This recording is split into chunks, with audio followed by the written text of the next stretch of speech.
Today topic is a graphical representation of a Ratchet Effect.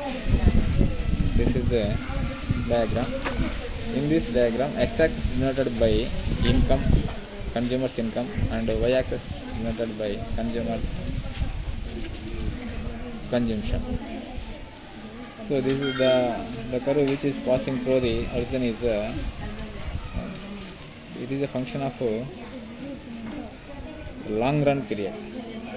This is a long run consumption function curve. This is income increases from y0 to y1 and consumption also increases y0 to y1. The question is, what is Ratchet Effect? Ratchet Effect is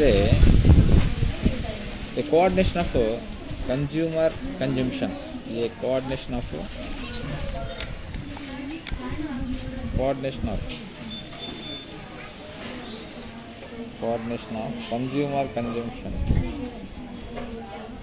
consumer consumption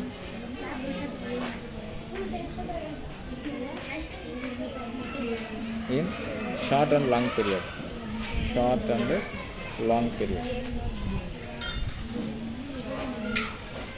This is a Ratchet effect.